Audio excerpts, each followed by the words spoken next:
afternoon, everyone. Welcome to another episode of the Covenant Eyes podcast. I'm your co-host today, Rob Stoddard, and sitting with my normal co-host, Karen Potter. Say hello.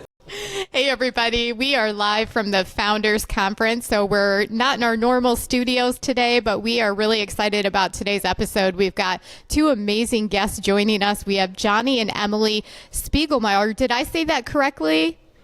You did get it right.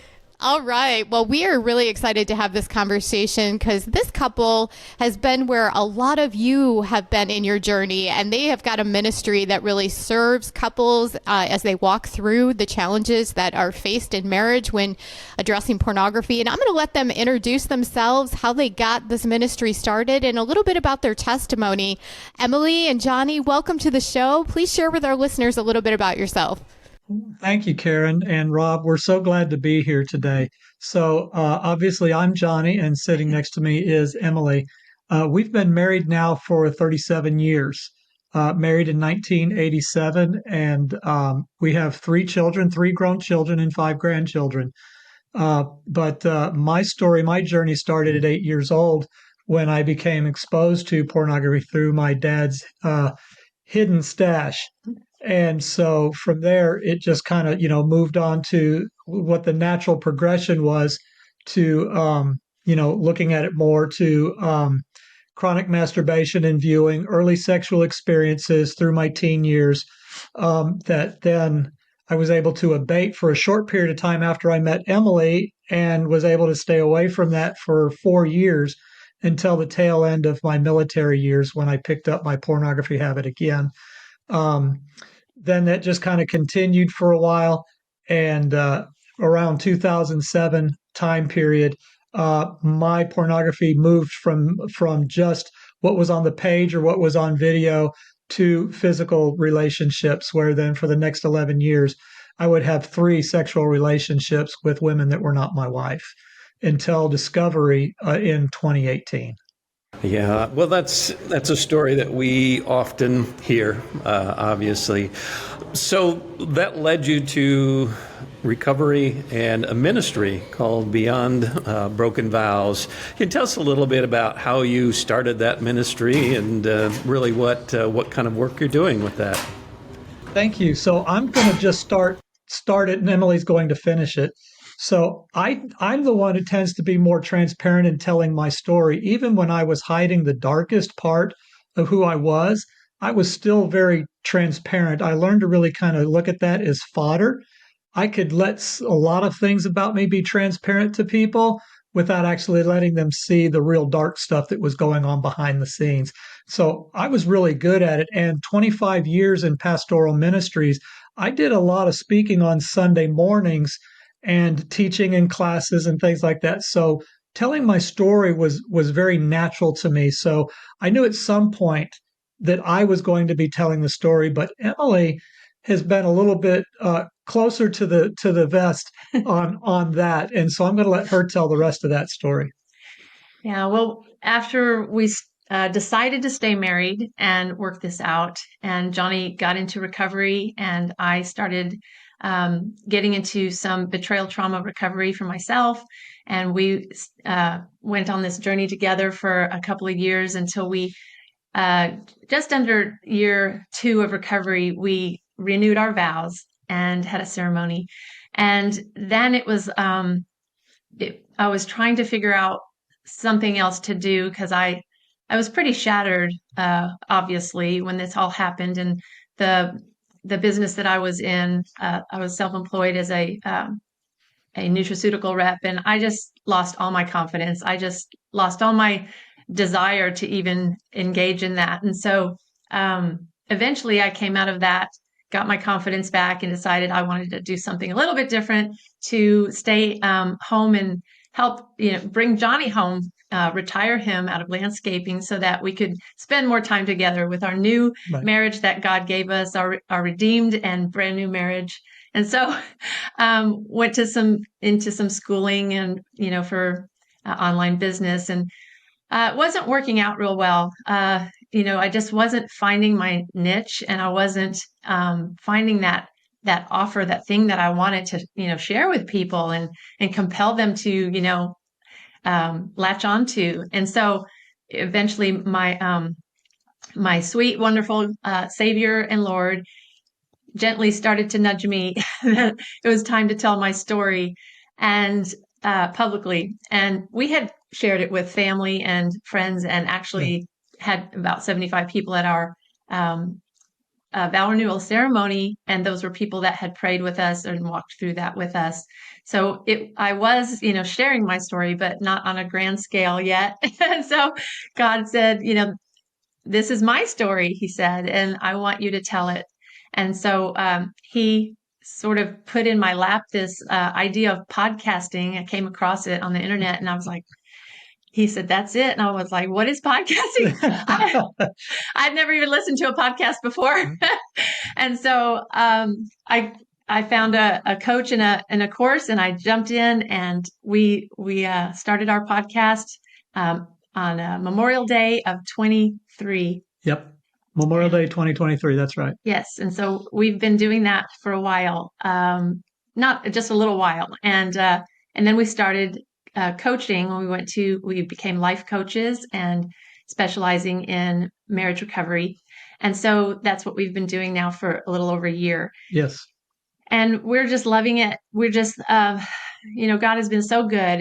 It was a painful, it's sometimes still painful journey. And the journey is not over. Obviously we're going to be working on this the rest of our lives on earth, until we see Jesus. It's always going to be a part of our life. But we have been given this brand new intimacy and connection that we never had before. Right. And so we're really excited about that, and we want to help other people find that.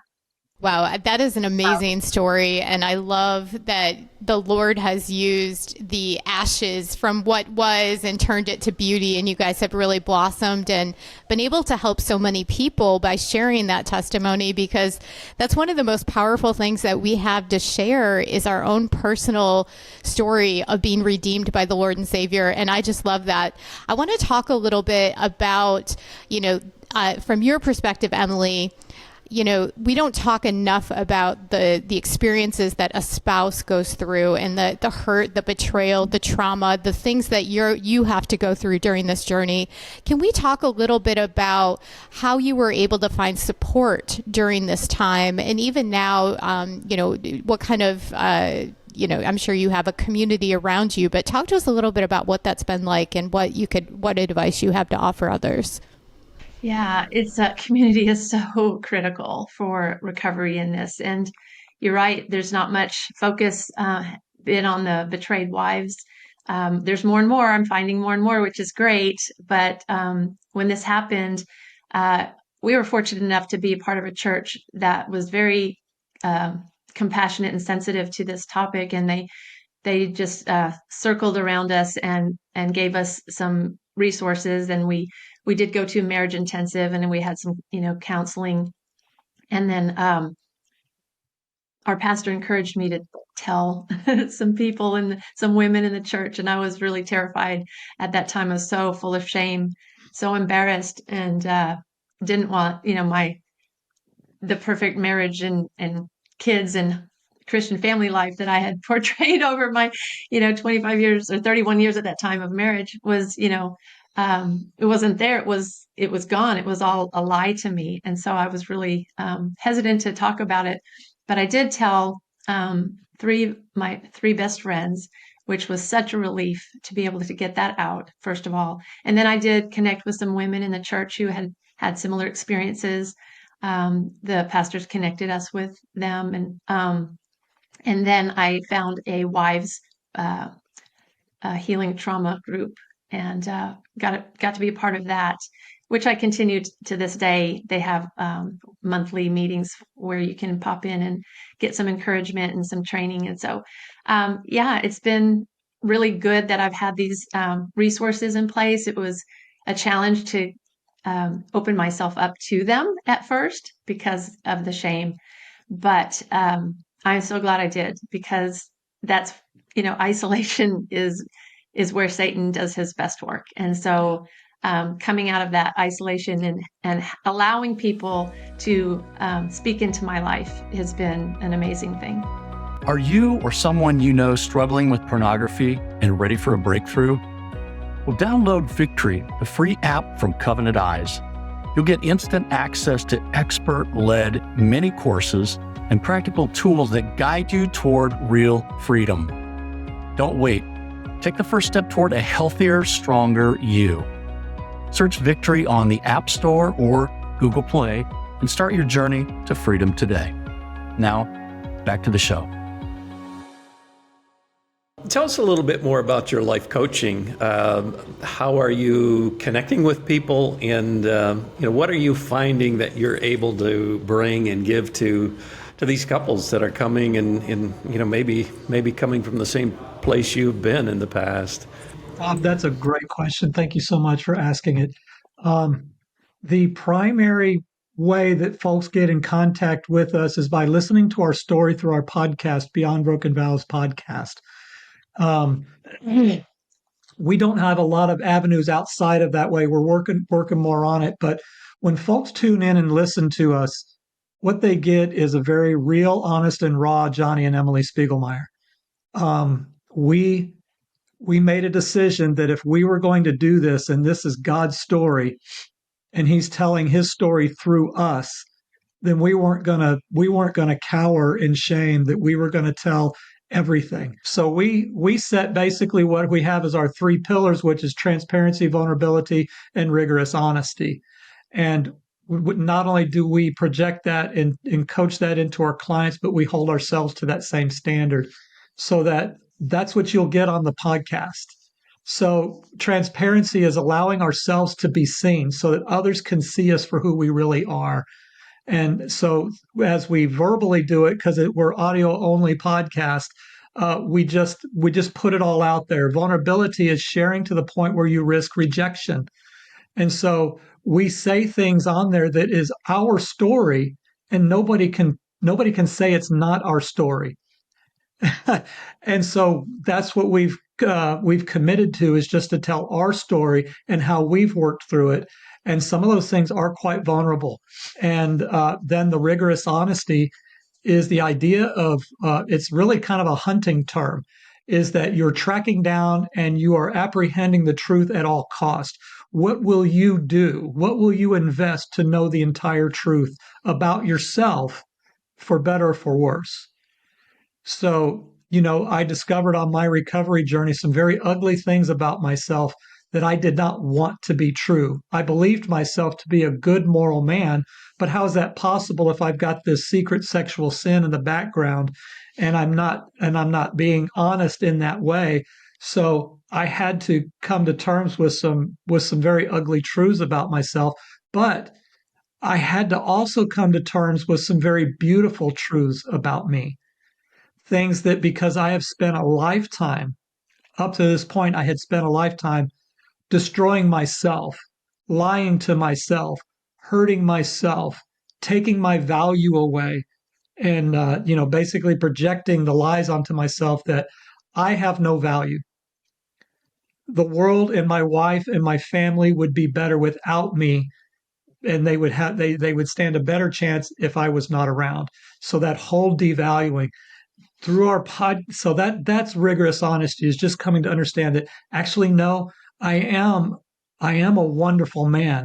I understanding that I'm not a bad man, but I did do bad things, and learning to separate the action from the identity.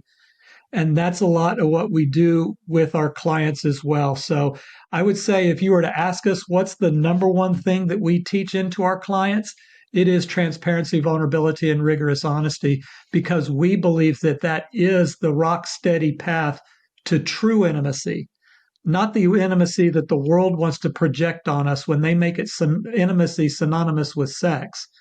It's the honesty, true intimacy that says that I am fully known and fully accepted. I can say today that I have no secrets from Emily. There isn't any part of me that she doesn't know. It's amazing that now I can see my husband. I couldn't really see him before because he was hiding from me, and I didn't even know he was. but now I can see him. We have a connection where we can see inside of each other. We can kind of see our souls. and that's what we feel true intimacy is. We have a connection that we have that trust. Of course, as a betrayed wife, I want to say that I don't know that I could ever trust him like I used to. Never fully trust, because I know what he's capable of. So there's always that little piece, but I trust him as much as I can, because he's being trustworthy every day. And then I trust Jesus for the rest. But it's just been wonderful to get to know this person that I didn't really know before. I thought I knew who he was, and now I fully know him, and I fully accept him. And so it's a beautiful thing. I used to want to change him, but now I just want him. That's amazing. And I think our listeners could find a lot of value from listening to your podcast and hearing that vulnerability, that honesty. Those are things that are not easy, and those are so essential to the recovery journey and the healing journey. So that sounds like a really powerful way for people to find others that have been in the trenches like they are, and to get some hope that there is a path forward. I think that's so important. You guys are parents, and you have 5 precious little grandchildren. So knowing what you know, and the struggles that you've had in your marriage and in your own life, are you taking any extra steps to protect and prepare that next generation as you think about technology and how that's impacting younger people? Are you guys doing anything different with that next generation? We try to speak to our kids and try to work with them as far as what our grandkids are able to see, but I would say that is the extent of it. Emily and I primarily we focus on Christian couples who have been affected by porn-fueled infidelity, who have made the choice to stay married but are finding it really hard to do that. And so we really focus at that point right there. We have bigger aspirations. As I understand, many of us who come into this ministry, I want to see this get into the church on a greater scale. The church as a whole is just not addressing the issue. They're not talking about it. And our church included, even our pastoral staff that was so good in helping us. My senior pastor, who was the one who said, "Johnny, I think that you need to consider that you're a sex addict and you need treatment for it."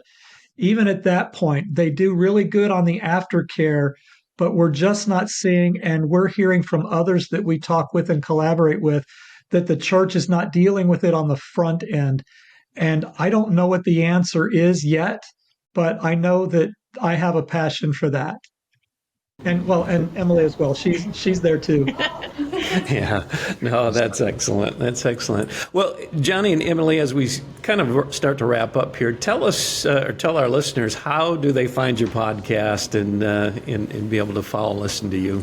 Yeah, so we're on every major platform, and you can just look us up by Beyond Broken Vows. And we also have a website, beyondbrokenvows.com. And we would also love to have people sign up to be an insider and get our newsletter. And that's insider.beyondbrokenvows.com. Awesome. We're going to put all those links in the show notes so that all of our listeners can take advantage of that. And I think that's going to be a great next step. Thank you for being vulnerable and sharing your story with our listeners. I know that they're going to find this to be very inspirational. I know they're going to check out your podcast, and hopefully we can even point some people towards your life coaching services. I think sometimes we need that extra, a team around us really to get through these challenges, because we cannot do it alone. So thank you so much, both of you, for joining us today for this interview. Rob, want to bring us home today? Yeah, absolutely. And to our listeners, thank you for tuning in. We just ask that you share or like this post, and please look for the next ones. So until we meet again, thanks for joining us. And Johnny and Emily, thanks again for joining us today. God bless. Take care. For having us. It was our pleasure. Thank you for having us.